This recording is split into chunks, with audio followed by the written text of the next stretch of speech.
Since the Pakistan independence, the status of English remained controversial between its supporters and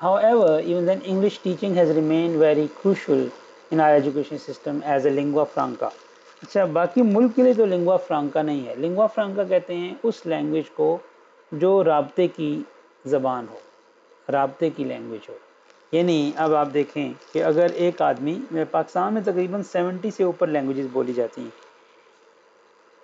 ایک آدمی جو Sindhi speaking ہے وہ اگر گلگت بلتستان میں چلا جاتا ہے تو گلگت میں بولی جاتی ہے شنا, اور بلتستان میں بولی جاتی ہے بلتی, اور چائنا کے بارڈر کے پاس بولی جاتی ہے وخی, اور چترال اور اس کے ارد گرد کے ایریاز میں بولی جاتی ہے کھوار یا چترالی. تو اب یہ جو لوگ ہیں اگر یہ آپس میں انٹریکٹ کریں گے تو وہ کس زبان میں انٹریکٹ کریں گے, آپس میں کس زبان میں بات چیت کریں گے؟ تو ظاہر ہے کہ وہ اردو ہے. تو اردو ہمارے لیے رابطے کی زبان ہے. لیکن آفیشیل یا اس میں جو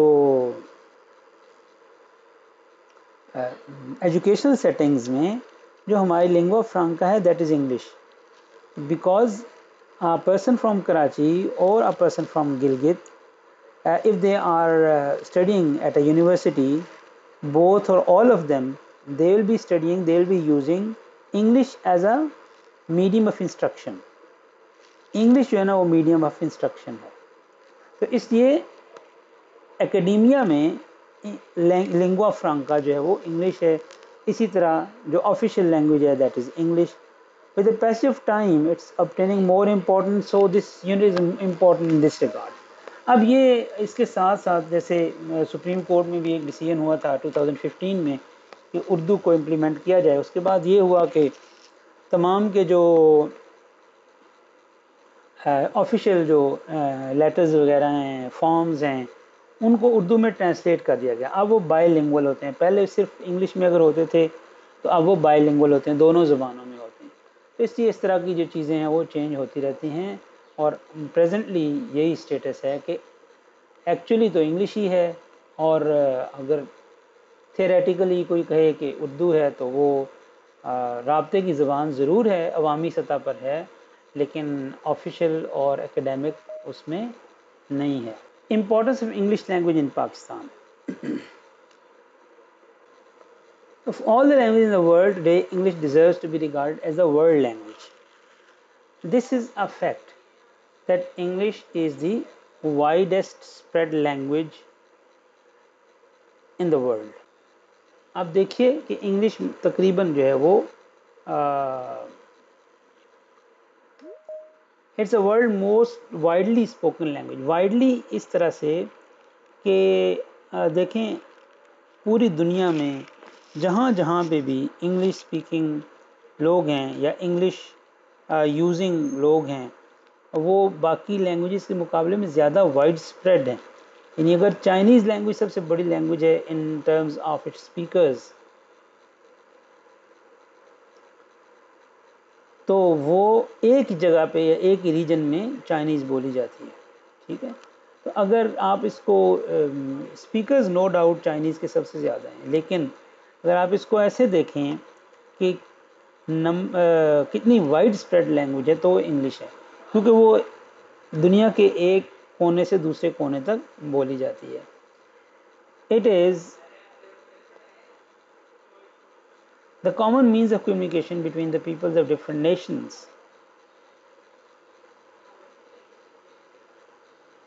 One person out of every 4 on earth can be reached through English.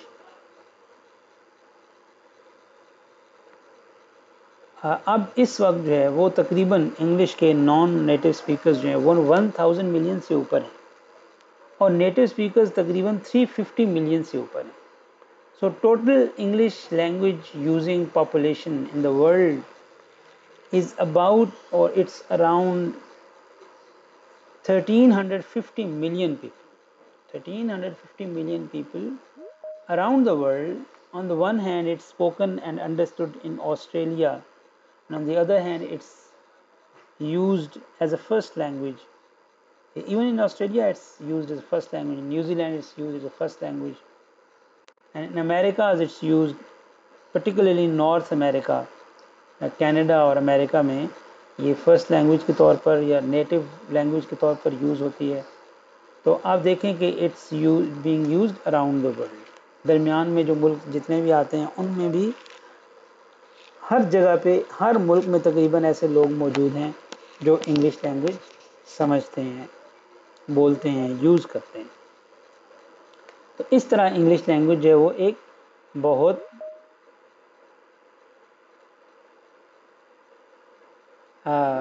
بڑے پیمانے پر بولی جانے والی لینگویج ہے. A very important reason for reading English as a world language is that the world's knowledge is enriched in English.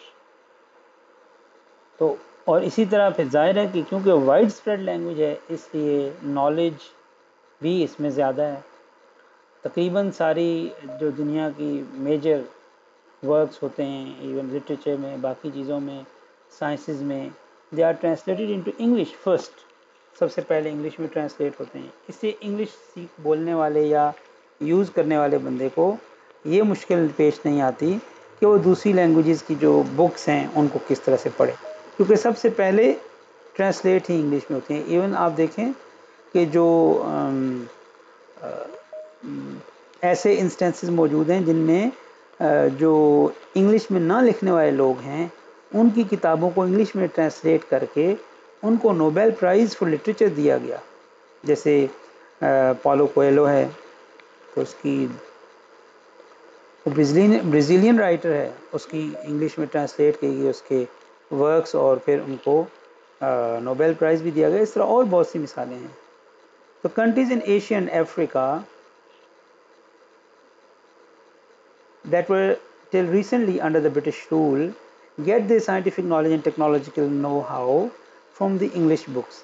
جیسے پاکستان بھی اور پورا سب کانٹیننٹ بھی انگریزوں کے اس میں رہا تو یہاں انگلش اس طرح سے آئی. اسی طرح افریقن بہت سے ملک جو ہے وہ برٹش کالونیز رہے تو وہاں بھی انگلش اس طرح سے انٹروڈیوس ہوئی. It's a knowledge of English that helps these countries maintain the high level of their intellectual and scientific training and achievement.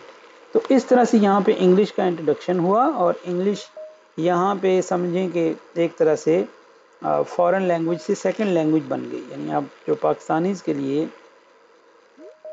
I think کہ انگلش سیکنڈ لینگویج کے طور پر ہی کام کرتی ہے. Apart from the former British colonies, there are other countries like Japan, Korea, etc. in Asia, and some of the European and Latin American countries where English is taught as a second or third language, purely out of utilitarian considerations. تو ہمارے ہاں تو اس وجہ سے یہ رہ گئی کہ برٹش کالونی تھی, پاکستان برٹش کالونی تھی, سب کانٹیننٹ برٹش کالونی تھا. تو لیکن کچھ ملک جو برٹش کالونی نہیں بھی رہے وہاں پہ بھی انہوں نے اس مقصد کے لیے کہ انگلش کی یوٹیلیٹی زیادہ ہے تو انہوں نے انگلش کو اپنانا شروع کر دیا یا اپنا رہے ہیں یا انگلش پڑھ رہے ہیں, سیکھ رہے ہیں. دس از سے almost all over the world whether as a mother tongue or as a foreign language, English is being used one way or the other. تو اس کا مطلب یہ ہے کہ انگلش جو ہے وہ ہر جگہ یوز ہو رہی ہے. انٹرنیشنل جو فورم ہیں جیسے یونائٹڈ نیشنز ہے اس طرح کے وہ انگلش یوز کر رہے ہیں.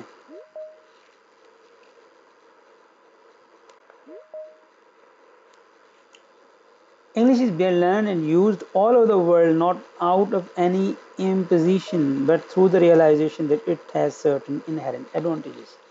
تو شروع میں تو انگلش امپوز کی گئی. امپوز کا مطلب ہے کہ زبردستی پڑھائی گئی. ظاہر ہے کہ جب سب کانٹیننٹ میں انگریزوں نے اپنی حکومت قائم کی تو جہاں پولیٹیکل امپوزیشن اور باقی امپوزیشن تھی وہاں پہ لنگوسٹک امپوزیشن بھی کی گئی. یعنی یہاں زبردستی لوگوں کو انگلش پڑھائی گئی, ایسے زبردستی کہ بھائی جب جاب اپرچونیٹیز انگلش میں ہوں گی تو پھر لوگ مجبور ہو کے آؤٹ آف کمپلشن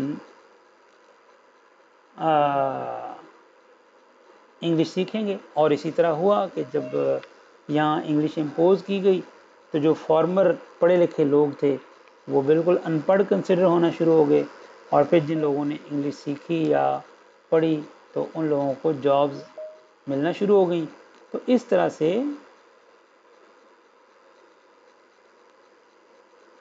انگلش جو ہے وہ پہلے تو کمپلشن کی وجہ سے پڑھی اور سیکھی جاتی رہی، لیکن اب وہ کمپلشن والا جو فیکٹر ہے وہ چینج ہو گیا ہے، اور اب لوگ اپنی چوائس کی وجہ سے انگلش پڑھ رہے ہیں۔ اس کی وجہ یہ ہے کہ انگلش اب اتنی وائڈ اسپریڈ ہو گئی ہے کہ تمام کی تمام جو knowledge, learning, scientific knowledge in particular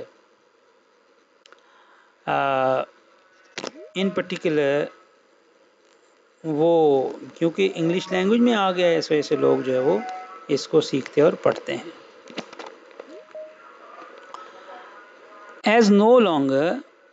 No longer English is the language of Great Britain only, it's the language required by the world for great understanding.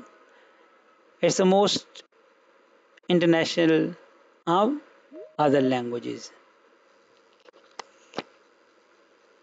So there is no doubt that English exercises a great influence on the educated class of the country. It continues to be the medium of instruction in technical, medical, law and other institutions. تو اب آپ دیکھ لیں ہمارے ارد گرد ساری کی ساری جو وہ ہے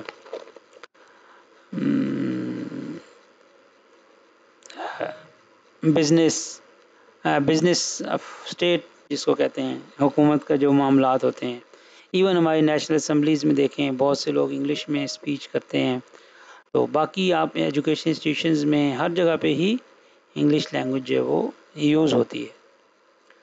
The English press is in the country is very powerful and enjoys not only more circulation but also better influence than the vernacular press.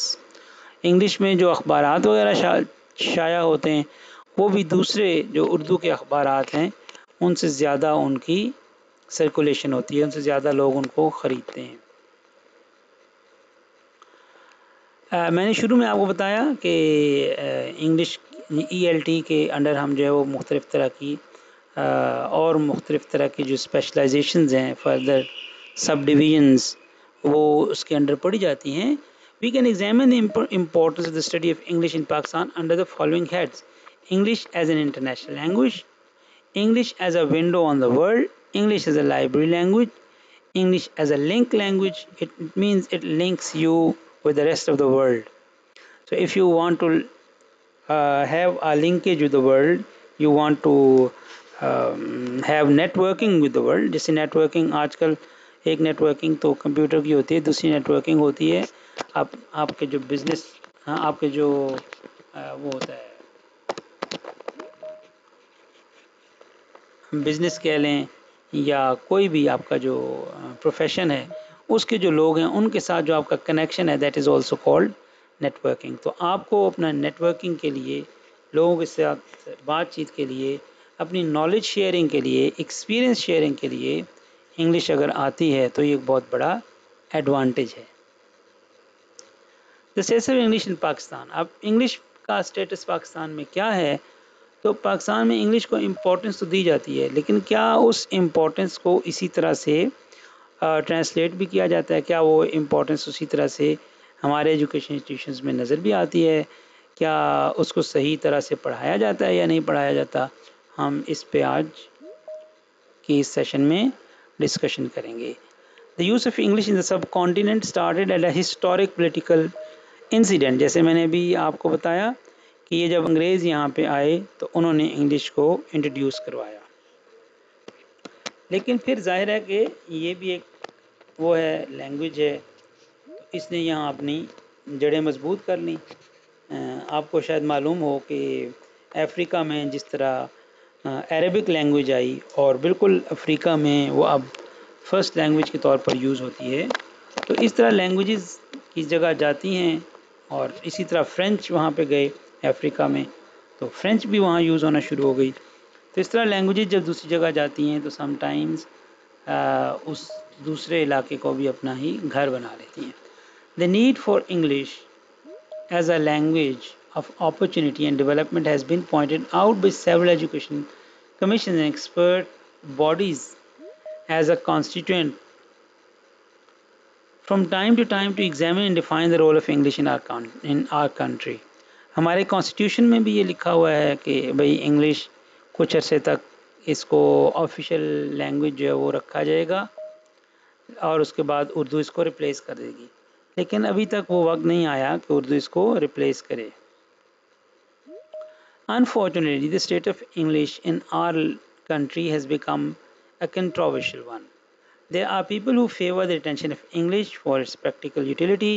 On the contrary, there are certain sections that are inimical to English and want to do away with it. تو میں نے پہلے بھی ذکر کیا اسی کے شروع میں بھی کہ یہ ایک کنٹروورشل بات ہے، یا اس میں سب لوگ متفق نہیں ہیں کہ انگلش کو ہی پڑھنا چاہیے، سیکھنا چاہیے، یا اپنی جو ریجنل لینگویجز ہیں یا اردو ہے اس کو پڑھنا چاہیے یا سیکھنا چاہیے. تو یہ تو ایک کنٹروورشل ایشو ہے، یہ رہے گا ظاہر ہے.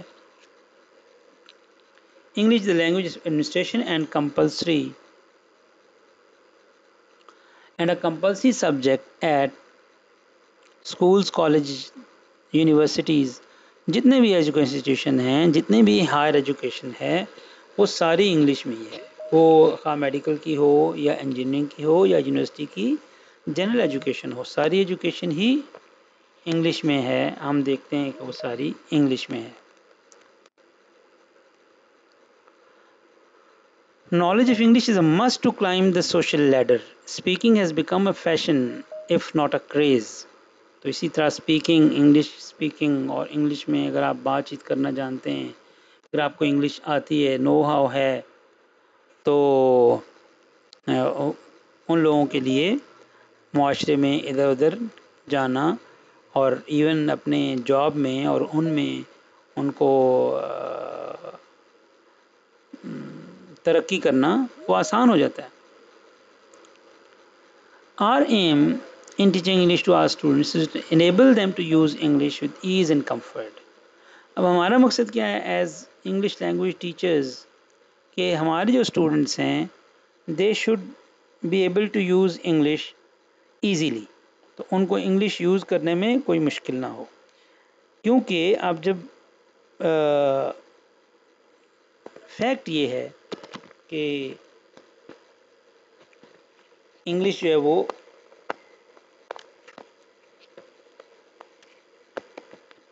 ہر جگہ یوز کی جا رہی ہے، امپورٹنٹ بنا دی گئی ہے، تو اب اس کو یوز کرنا اور اس کو سیکھنا ایک کمپلشن بن چکی ہے.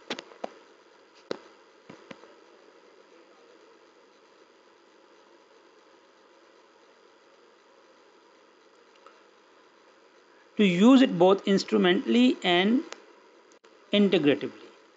So it's an instrument to get success and it's integrated in our academic life that we can't do away with it. ہم اس سے بچ نہیں سکتے، تو اس لیے دونوں ہی جو مقاصد ہیں اس کے لیے انگلش ہم نے سیکھنی ہے.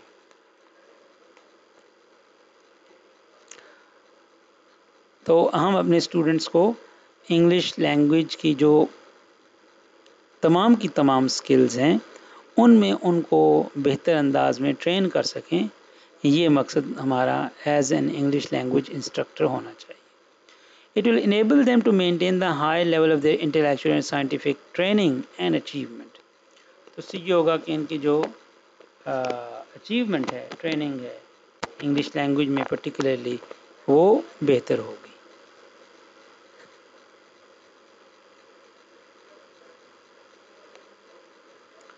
Conditions under which English is taught.